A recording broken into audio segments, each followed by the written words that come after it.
It's always difficult to be the last person speaking. I know that you are very tired. I am very tired myself, and I can see in all your faces that you just want to have some coffee. I'll try to make it fast, and hopefully you will enjoy this presentation. It's a little bit special. I made the entire presentation in Microsoft Paint. So.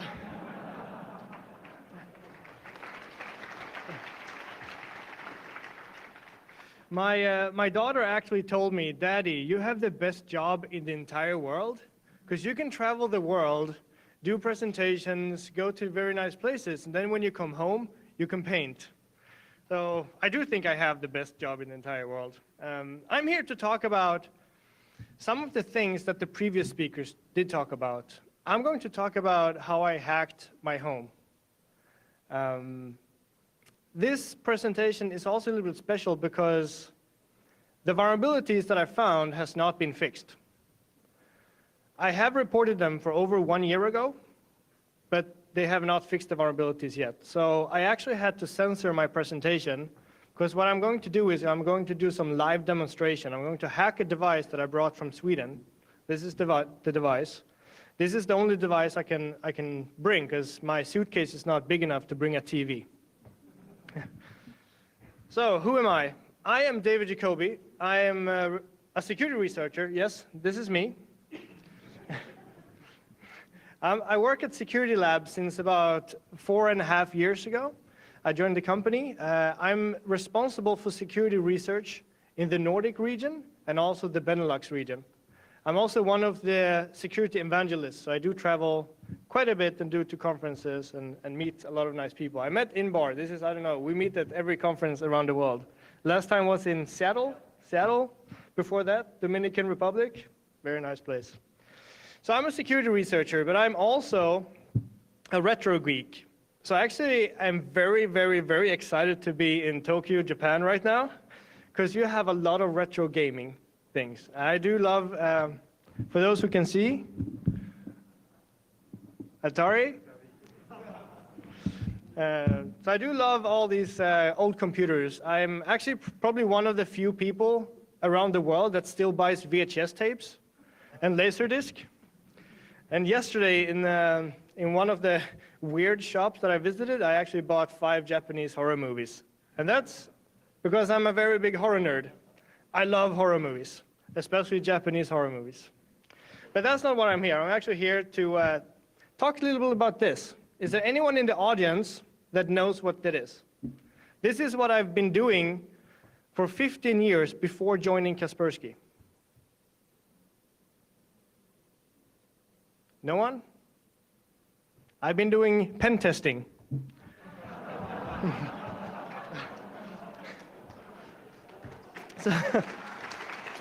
Arigato. So I have a background doing penetration testing, and in my job, when I was doing penetration testing, all the reports and some of the research that I found led me to this. This is going to security conference around the world. People think that going to a security conference is because you want to learn things, you want to learn the latest tips and tricks, you want to learn something about security, but it's not. That's just a big lie. That's a big excuse to go to a security conference because all you want to do is network and party. I can see in your face that you really want to go party tonight. And another thing, most of you will not remember the presentations that you have seen today. And that's a fact. That's why it's completely useless to think that you're going to learn things by going to a security conference, because you can just read my blog post afterwards. But anyway, let's go back. Before I talk about how I hacked my home, I actually want to talk about what I think IT security is. I know that Karen talked a little bit about this morning, and I would just want to share my own view, and hopefully you will agree with my view on IT security. So, we have this guy. This guy is the security officer, and he will tell us that we need to work with security, whatever that means. We have to work with IT security. We have to be secure. But when someone tells me that we need to be secure. Let's pretend that I am the technician and the manager is telling me we have to be secure. The thing is, I get really excited when someone tells me that we have to be secure, because then I have to run penetration tests, I can buy software, I can buy tools, I can do some configuration and audits, I can do a lot of things. The problem is, when I try to explain to the management what we're doing to actually build security, we don't really speak the same language. IT guys and management don't really speak the same language, so the management, they don't really understand what we are saying. We're talking about fixing buffer overflows, patch management, network segmentation, authentication. This is all the stuff that management don't understand. So they look at us and say, we don't understand. But there's one language that they do understand, which is money. The money language. And for some reason, it doesn't matter how little money the IT department asks for, it's always too much. Especially for a company who has not been a victim for an accident. They will say, we're not going to spend this money, sorry. Doesn't matter how little money you ask for. And while we're fighting, what do you think the bad guys are doing? Of course, they are continuously trying to attack our systems, they're trying to test our network, and one thing that we've seen as a trend, they also try to look at our reaction.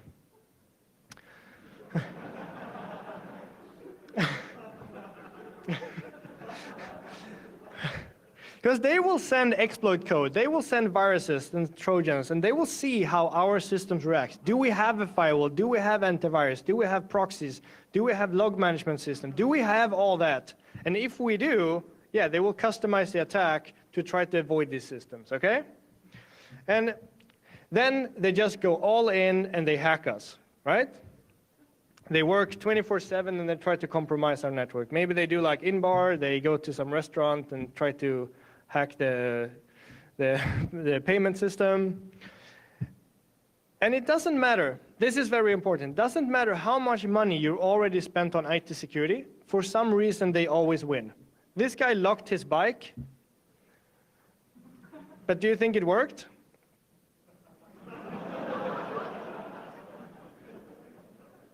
Right, for some reason his protection did not work, right?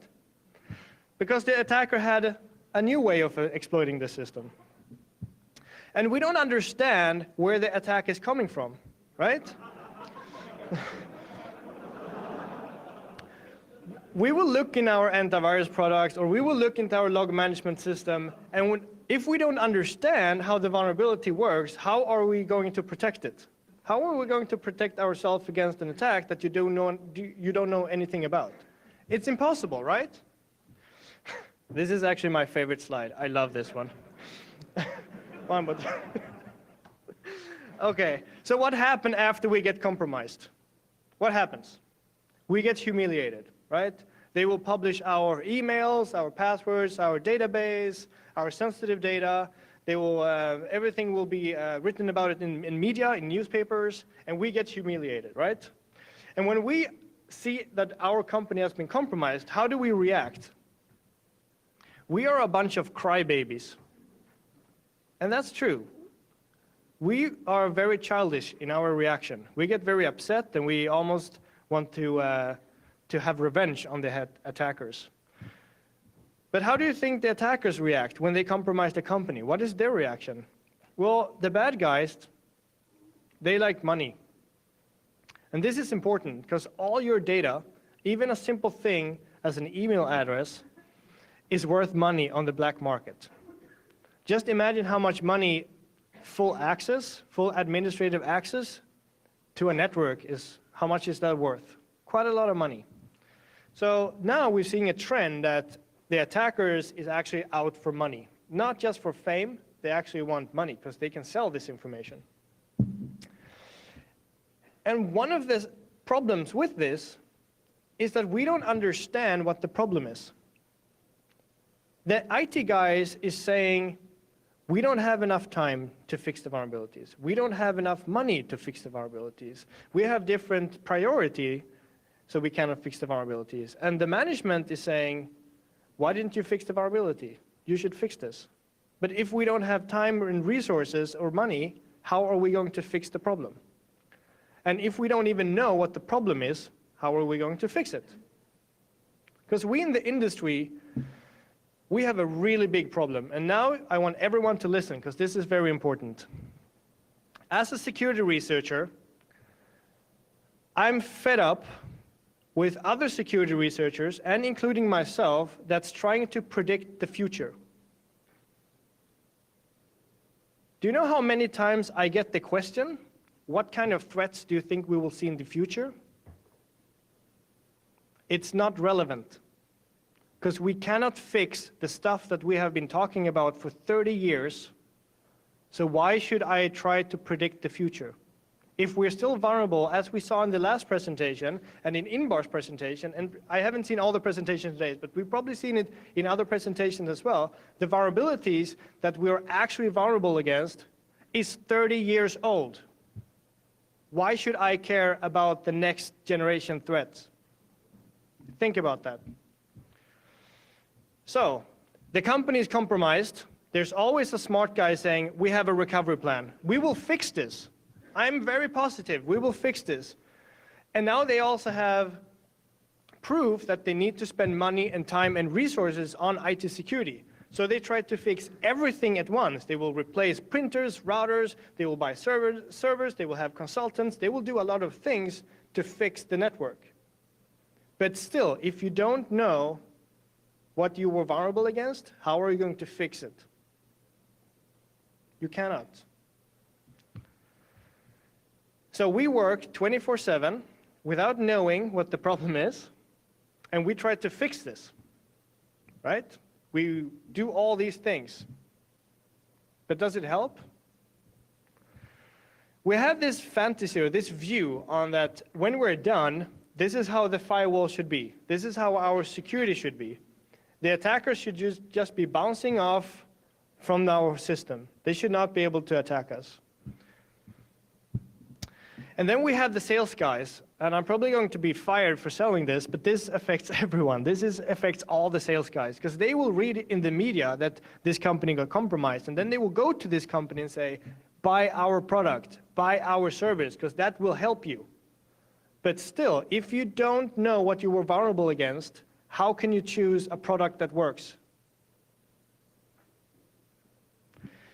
Some ideas are actually really, really bad, even if I do like this idea very much. Some people are just too stupid to actually own a computer. And some ideas are actually really, really good. But the problem is that they are selling an entire concept. They're selling a system that we don't really know how it works.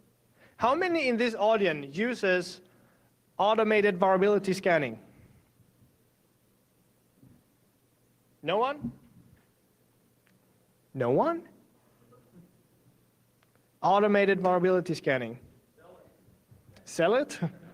The problem is that to, for example, be compliant for PCI or some other ISO standard, you have to do automated vulnerability scanning. There's several vendors who's doing this, but just imagine that you have a file or a directory written in your local language. My local language is Swedish, and the Swedish word for password is lösenord. Just imagine that I have a file on my web server called lösenord.txt containing all my passwords. There's no automated vulnerability scanner in the entire world that will find that file, because it looks for password.txt. It does not look for Swedish words, or Japanese words, or German words, or Spanish words, or Italian words. So even that you buy a security product, it might not work. If you don't understand what the product can do for you, and you don't understand the limitations with the product, you will never be able to build security. And they're also quite difficult to manage, because they're meant for technicians, they're meant for IT guys. So when you do get the product, sometimes it's very difficult to implement it in your network. But after a while, when you spend time implementing this product, you think that you have the perfect security, right? You think that you have something great because you fixed everything. But if you don't know what the vulnerability was in the beginning, how can you fix it? This guy buys a very nice lock for his gate.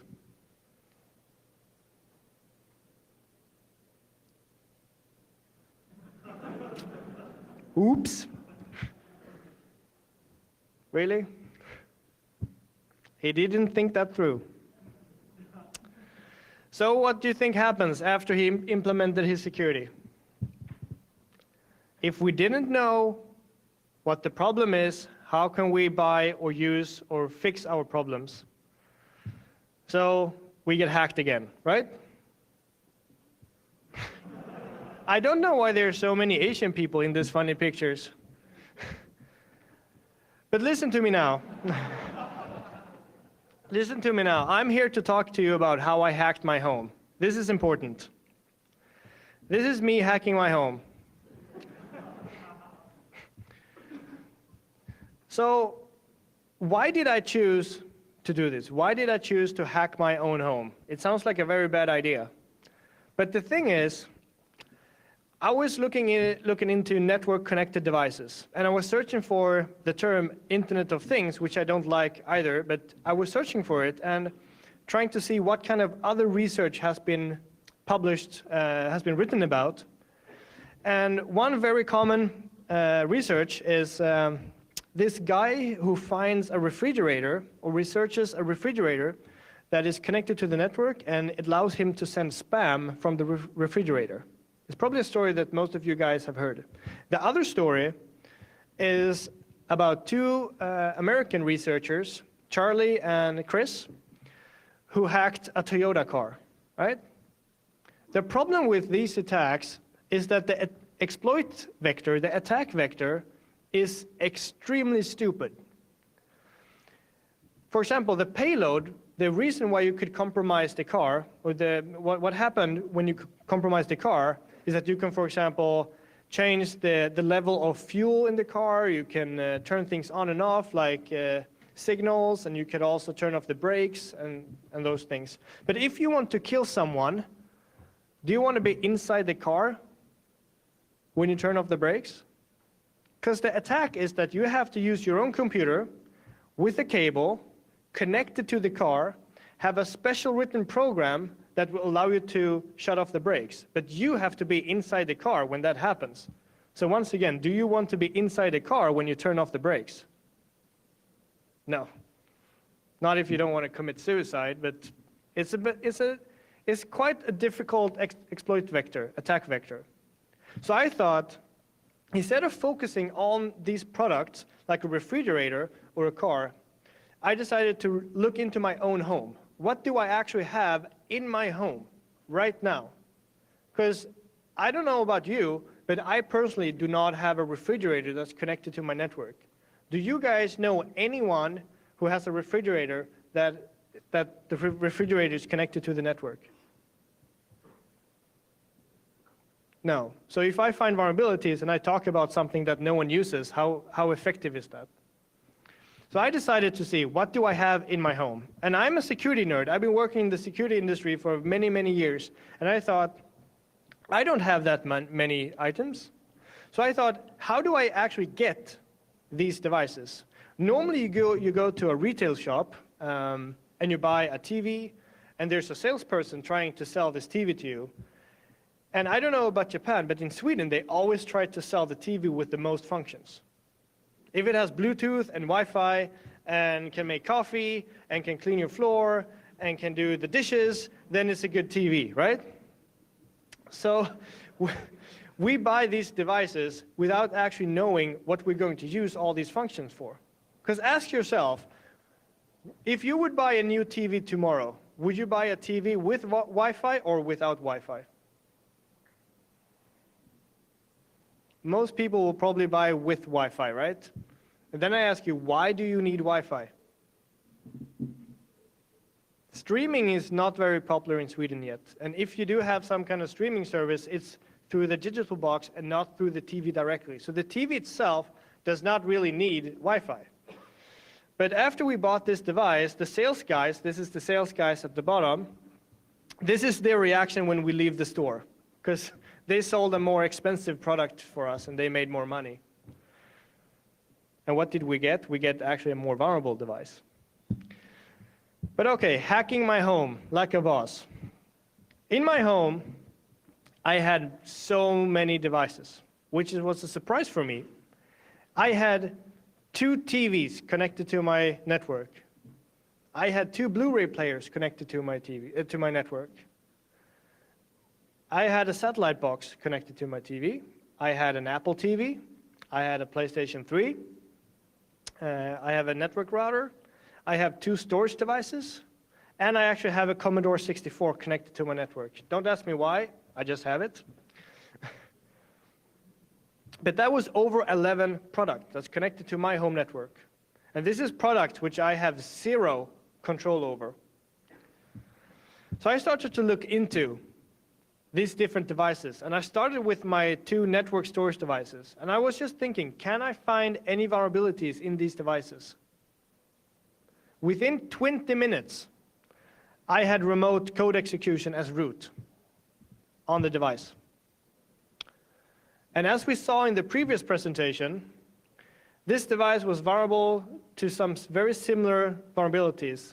You send an argument, and the argument was passed to a system function, which executed everything as root. No authentication, no nothing. And we in the security industry, once again, need to take more responsibility what we talk about and how we help people to improve security. Because we in the industry has been talking about doing backups for 20 years, maybe 30 years. And what we're doing, we're actually creating a backup from our laptops and storing them on a device that's more vulnerable than the computer itself. And isn't that strange? That we take what's very, very sensitive and we store it on a device that has no security whatsoever. So we need to take more responsibility on how we teach people security. After this, I decided to see, is there anything else I can do? Can I find more vulnerabilities? And it was very logical vulnerabilities which allowed me to download the entire configuration file of the device. So even if the device required a username and password for getting access to the administrative interface, you could just download the configuration file and that's the password in clear text.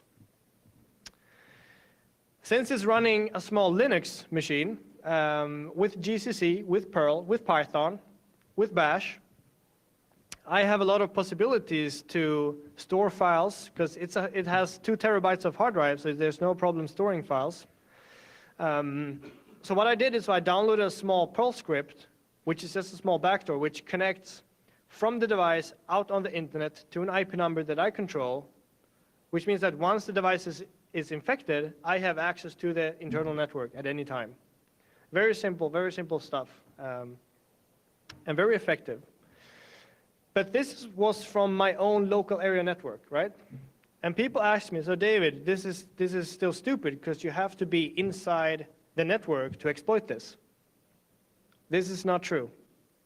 Yes, it was on the local area network. But there are very many ways where you can exploit this from the internet, even if the device is not listening on any port on the internet. If it's only listening to internal IP numbers, you can still exploit this. It does require some interaction from a device that is connected to your network. For example, a tablet, or a mobile phone, or a computer. Any device that can interpret JavaScript can trigger these vulnerabilities. And I'm going to demonstrate that today. Before we do that, I just want to demonstrate how I was able to access the configuration file. I will not disclose you the exact vulnerability, but this is just a small demo. So I made a small program called the NAS Hacker, which allows me to download the entire configuration file. There we go. The username and the encrypted password. Very simple to crack these passwords. And if I want,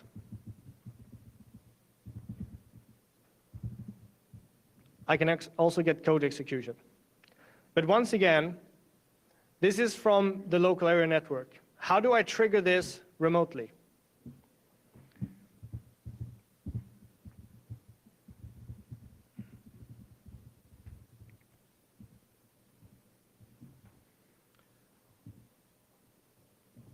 So when looking into the vulnerabilities, I found that 90% of the bugs was located in the PHP code.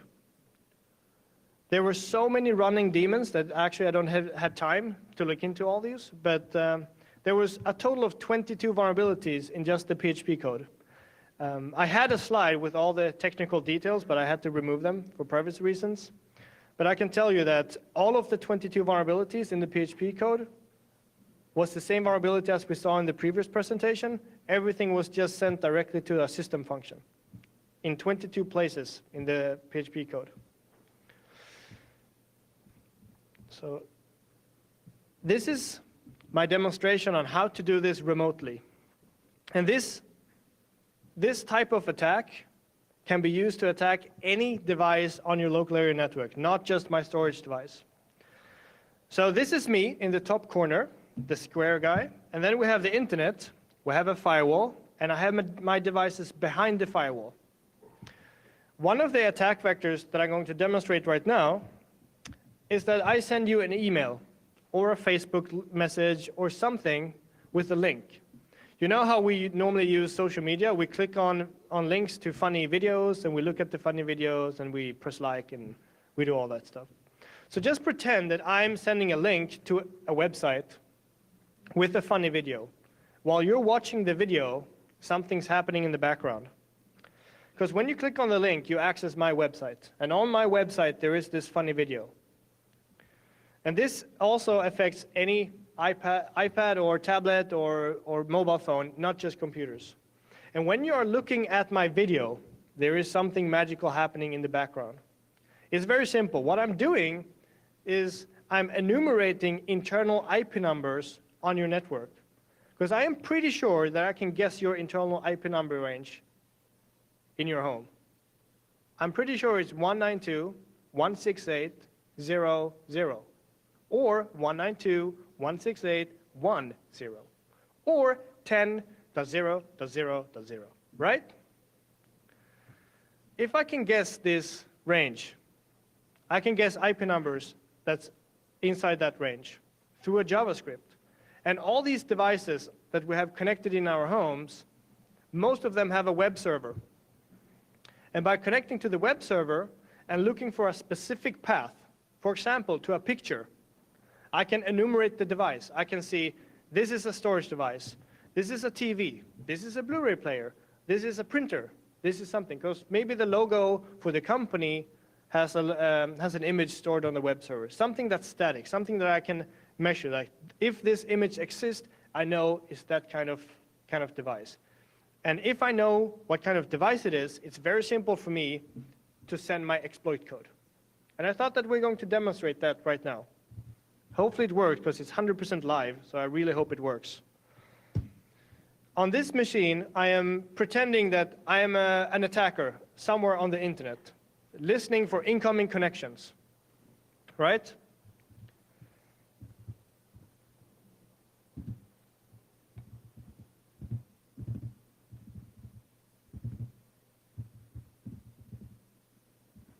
And I'm going to my website where I have this funny video, right?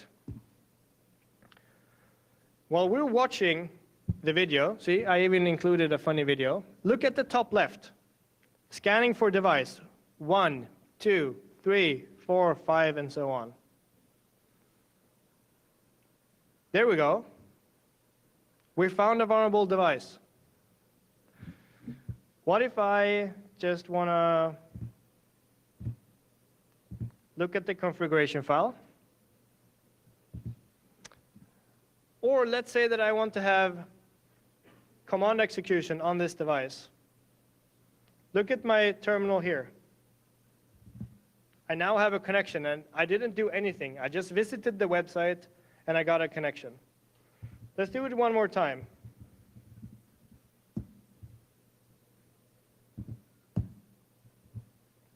And And just look at this screen now. Now, in the background, we're doing the same scan over and over again. It's looking for the internal IP number. As soon as it finds the device, it will send the exploit code. The machine will connect to the internet to my device that I control, my command and control server.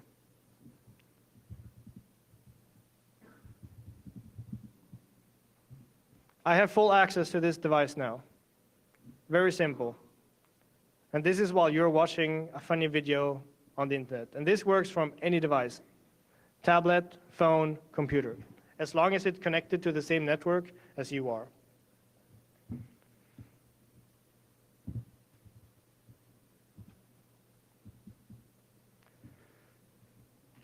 So what about the other devices? What about the TV that I had? I was looking into the TV, and I thought, now when I compromised the storage device, can I use the storage device to somehow access the TV? Because, you know, some TVs have network sharing. They can read files from a network share. They have some smart applications, Skype, Twitter, Facebook, all these. But the problem is, have you ever tried to use a TV on the internet, like going to YouTube, with the normal remote that you get from the normal remote from the TV? It totally sucks. Because it's like you're steering the mouse pointer, very, very difficult, and eventually, sometime if you're lucky, you're able to click on the search field, and then you have to type something to search for on the remote. It sucks. It takes so long time. It's not very convenient, right? So having Wi-Fi or network access to the TV might be completely kind of useless. But I thought, is there any way I can attack this? And I found nothing. I found no attack vectors that worked. Until one day when I was running a packet sniffer, and I was just trying to access the menus on the TV. And when I was accessing the menu on the TV, I noticed that the TV sent some really strange traffic to the vendor's websites. Because what happened is that when you access the menu, all these smart applications is being downloaded because they want to have the latest version directly from the vendor's website without using HTTPS or any signing or any certificates, which means that you could perform a man-in-the-middle attack on the TV. And I tried to do that, and I noticed that, yes, it is possible. I can inject whatever kind of code I want on the TV. I noticed that the TV was running very, very, very old software, even that the TV was pretty new. And may I ask you, how often do you buy a new TV? Once per year? Twice every second year? Every fifth year? Me personally, I buy maybe a TV every fifth year. And if I told you that you had software vulnerabilities in your TV right now, would you go to the local store and buy a new TV? No, we have a problem that even that we know that we have vulnerabilities in our network-connected devices, we're not doing anything about it because it's a financial problem. We cannot afford buying a new TV. It's too expensive. Because every time there's a vulnerability, should we buy a new TV or a new storage device or a new printer? It's impossible. But I decided to do a demo. Does anyone know Borat? Have anyone seen the movie Borat? Yak Shamash, you know Borat? I decided to see if I could inject some code into my TV. So I injected a picture of Borat, and now I have a picture of Borat in my TV, which totally sucks. But the problem with this research is that I couldn't continue it because I wanted to find code execution vulnerability on the TV. I couldn't continue it because I paid from my own pocket for this TV. And if I continued the research, I was afraid that I will break the TV, which I paid a lot of money for. And do you know how difficult it is for me to explain for my daughter why she cannot watch Scooby-Doo because Daddy worked on the TV? No, that will not work, you know? She will be very upset when I broke the TV because I needed to work. So I couldn't continue, so I contacted the vendor and asked them, can you please provide me with more information, more technical information about this device? And the answer I got was, you seem to be a smart guy, you can probably figure it out yourself. So, work in progress. I'm still working on trying to find both vulnerabilities and some solutions on how to fix this. The vendors, of course, in all the vulnerabilities, the vendors has been notified with everything. And in my routers, I know that we just saw a presentation about routers. I did not find the same vulnerabilities as these guys. I found something completely different. I found hidden functions within the router in the administrative interface. And my first question was, who has access to these functions? I'm logged in as an administrator on my device, but there's someone who has even more access to this device than I have. I also noticed that the device was running very old software, including the UPnP protocol, daemon. So maybe my router is vulnerable to the same thing as the previous speakers just mentioned. And I don't know why I have 3 ghosts or a snake in this presentation, but I just liked them. They were nice. So is my device backdoored? Is my main question.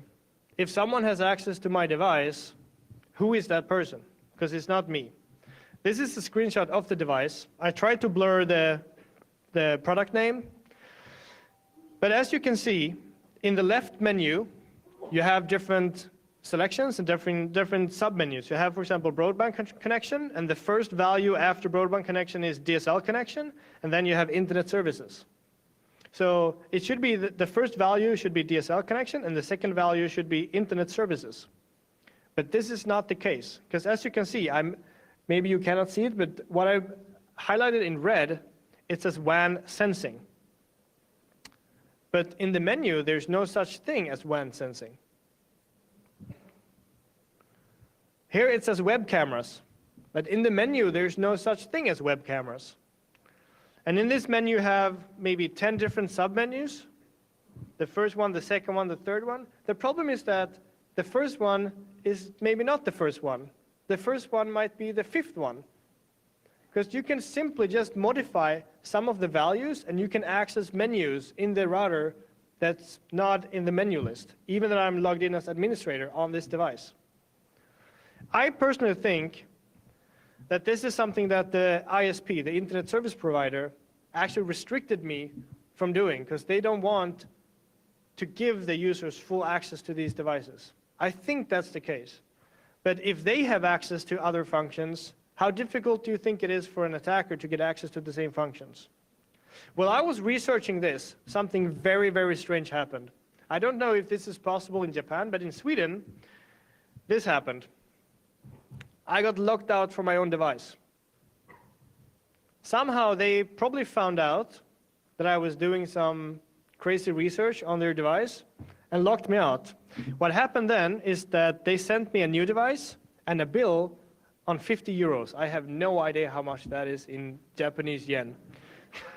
It's quite a lot of money. Can you do the conversion real quick? 50 euros. Say again? 6,500 Japanese yen. There came a bill that I had to pay for a new router. I don't know why I didn't order a new router, so I actually refused to pay that bill. And that was a mistake from me, because what happened when do you know what happens when you refuse paying bills? People don't get happy. So there come a new letter saying, if you don't pay, we will come and take something worth that money from your house. So of course I had to pay that money, but I didn't give them my router. Crazy people. So what's my point? What's my solution? Because I can stand here all day, talk about the different vulnerabilities that I found. I do have a point. My manager asked me, so David, you spent about 3 months finding vulnerabilities in software, and we're an antivirus company. Why do you spend 3 months doing all this stuff, all this research? The problem is that we as an industry, we don't know how to do security. We don't get it. We think we know how to do security, but we don't get it. One problem is going to security conferences like this. I'm pretty sure that a lot of people, a lot of security researchers are doing very, very, very nice work, but they're afraid to submit a paper to a security conference because they think that the only thing that they have to talk about is super new, very high-tech, super advanced exploitation techniques. I don't know if you agree with what I'm saying, but a lot of people are afraid to talk at a security conference because they don't think their research is good enough. We have to somehow break the ice. We have to somehow allow more people to talk about research. We also need to allow more people to talk to each other. We need to allow people to report vulnerabilities to vendors, because what happened is that I reported all these vulnerabilities to the different vendors. There was one vendor, only one vendor, that replied with a positive email saying thank you. 2 of the other vendors said, we don't even believe you that these vulnerabilities are real. I had to do a WebEx session, sharing my desktop, actually exploiting every single vulnerability with the development team from this vendor for them to understand that the vulnerabilities that I submitted to them was 100% correct. And even during the WebEx session, they said, your vulnerability does not work on our device. And the problem is that they didn't know how to exploit it on their own device, even that I gave them a full working exploit.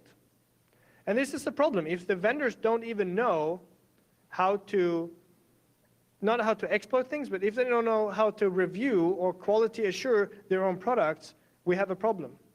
One of the vendors actually told me, we're not going to fix this vulnerability because it's in a consumer product. So we're not going to fix it because the support life cycle of consumer product is about 6 months.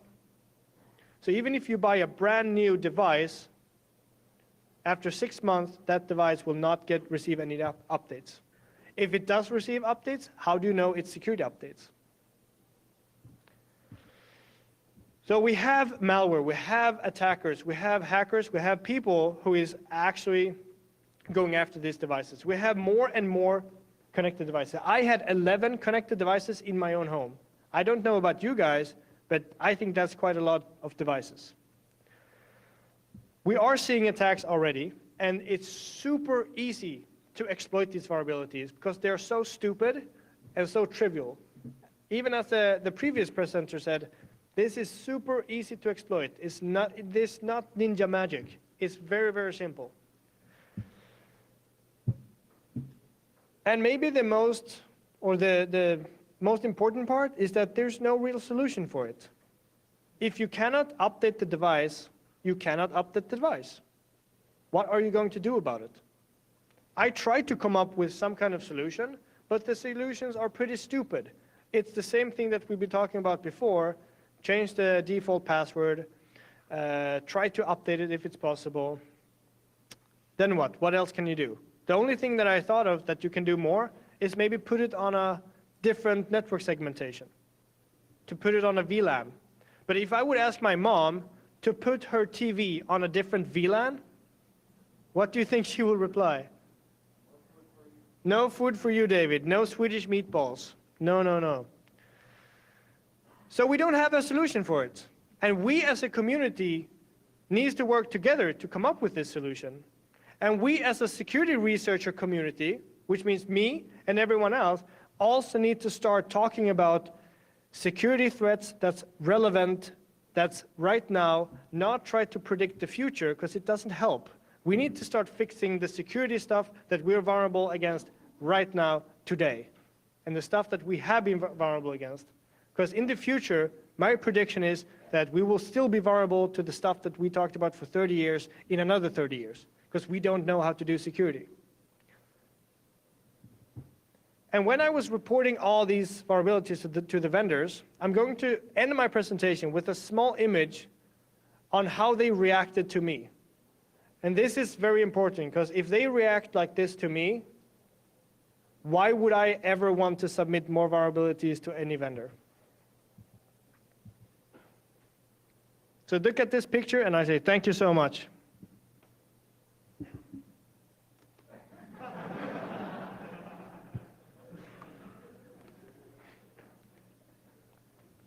This is a response from the vendor. Now party. No more presentations, party.